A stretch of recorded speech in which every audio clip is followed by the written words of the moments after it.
Hoax yang sering disebarkan oleh ustadz-ustadz yang mendiskreditkan Bible. Saya sangat bersyukur saya terlahir sebagai muslim dan mempunyai kitab Al-Quranul Karim, karena Al-Quranul Karim itu dijaga oleh Allah Subhanahu wa Ta'ala sampai sekarang. Teks Bible mereka itu sudah hilang, tidak ada. Teks Bible mereka itu sudah hilang, tidak ada. Teks Bible mereka itu sudah hilang, tidak ada. Teks Bible sudah hilang, tidak ada. Itu fitnah dan penipuan publik. Bukan fakta, bukan realitas. Faktanya, teks Bible terus terjaga, terpelihara sampai saat ini. Bahkan terus dicetak ulang dan diterjemahkan dalam segala bahasa manusia di muka bumi ini. Lalu, bagaimana dengan teks Quran yang oleh sebagian ustadz sering diklaim otentik, asli? Mari kita berhenti dengarkan asumsi. Berikut ini adalah penjelasan seorang doktor cendekiawan muslim tentang sejarah kodifikasi Quran. Silakan disimak baik-baik ya.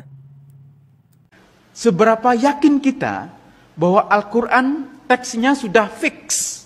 Seperti yang kita lihat sekarang, itu pada periode Abu Bakar dan Utsman bin Affan. Kita sangat meyakini memang bahwa kitab Al-Quran yang sampai kepada kita sekarang itu diproduksi pada periode Utsman bin Affan.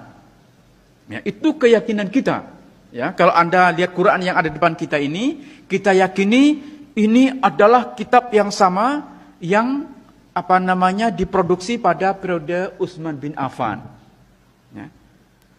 Jangan salah, kitab yang ada, Al-Quran yang ada di depan kita itu diproduksi tahun 1924 di Kairo. Ya, belakangan sekali. Jadi kitab Quran standar yang ada di mana-mana, termasuk yang di depan kita sekarang, itu adalah produk dari komite yang dibuat oleh Menteri Dalam Negeri di Mesir dan terbit pertama kali tahun 1924. Dan kenapa kemudian lahir menjadi kitab standar? Karena waktu itu, seperti halnya sekarang, Mesir itu menjadi kiblat orang-orang yang ingin mencari ilmu dari berbagai negara.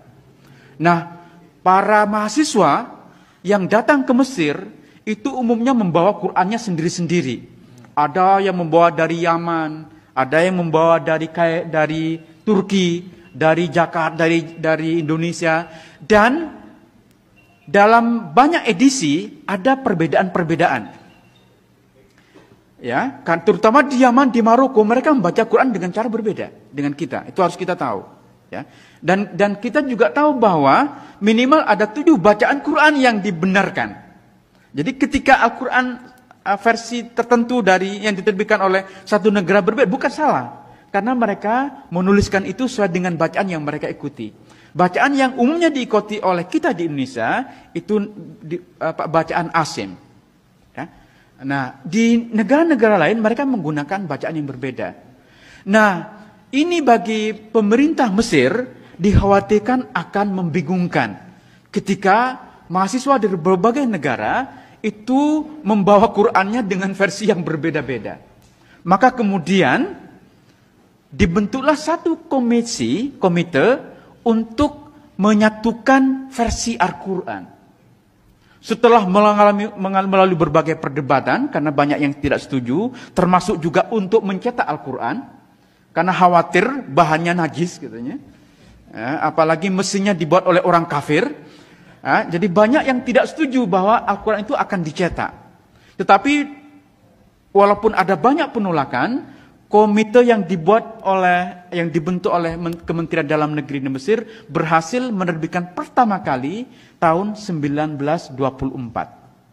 Karena sokongan rial Saudi Arabia yang luar biasa, maka kemudian dengan sponsor uang Saudi, Al-Quran yang diterbitkan tahun 2024 itulah yang kemudian disebar ke seluruh dunia, termasuk yang kita miliki di Indonesia sekarang. Jadi Al-Quran standar yang kita miliki itu produk tahun 1924. Ya. Nah, oke, sudah. Tapi kan bukankah di depannya ditulis Rosem Osmani? Ya. Setiap Quran biasanya dipakai atribut Rosem Osmani. Artinya ini naskah berasal dari Utsman. Itu kan yang kita yakini. Oke, baik. Tapi apakah benar Al-Quran yang kita memang ini sensitif ya? Saya sebenarnya takut ngomong Quran itu. Iya, atau kita skip Qurannya. Karena ini kitab suci yang paling sensitif kita omongin. Ntar saya dibilang, ini kok mengkritik Al-Quran. Saya tidak mengkritik Al-Qurannya ya. Ini harus Anda pahami. Yang saya persoalkan itu adalah sejarahnya. Sejarah teks, pemahaman historis kita tentang bagaimana Al-Quran ini terbentuk. Jadi jangan salah, nanti ada yang ngutip. Ini katanya orang lahir di barat, ngajar di barat mengkritik Al-Quran. Tidak benar, saya tidak mengkritik Al-Quran. Yang saya persoalkan adalah pemahaman historis kita tentang bagaimana Al-Quran sampai kepada kita sekarang. Itu yang menjadi concern saya. Ya. Jadi seperti halnya kitab-kitab suci agama lain, Al-Quran pun sebenarnya formasinya atau kanonisasinya menjadi kitab yang ada sekarang itu terjadi secara gradual.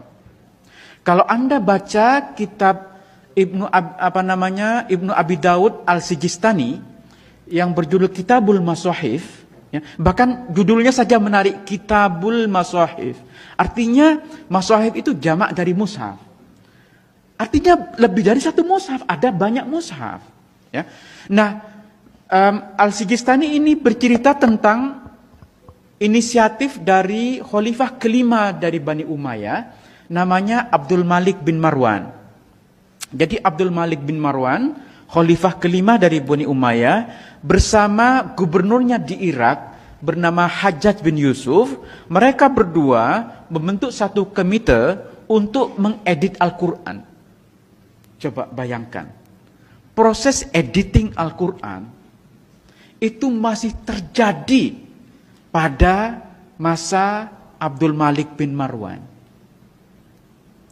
Dan di antara anggota komite yang dibentuk oleh Abdul Malik bin Marwan ini, mereka berjumlah 6 orang, itu terjadi perdebatan tentang bagaimana ini dibaca, apa yang perlu dimasukkan, apa yang tidak dimasukkan.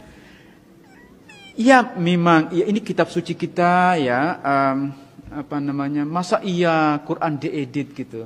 Terus apa bahasa yang lebih sopan kira-kira? Mengedit Al-Quran itu kan berat sekali ya. Saya paham, Anda pasti susah menerima ini ya. Paham Tetapi gini lah, ulama-ulama awal itu masih berdebat tentang apa yang perlu dimasukkan, apa yang dihilangkan, apa yang salah, apa yang benar. Ya. Mereka dulu tuh terbiasa berdebat tentang ini. Kita yang hidup di abad 21 itu lebih picik pikiran kita. Kita lebih tertutup. Ya. Maka Al-Quran ini sekarang menjadi kitab yang tidak mungkin kita otak-atik. Jadi ketika saya pernah nulis di Geotam tentang rekonstruksi surah Al-Kafirun, itu heboh, mengotak-atik Al-Quran. Padahal yang saya lakukan itu penelitian ilmiah.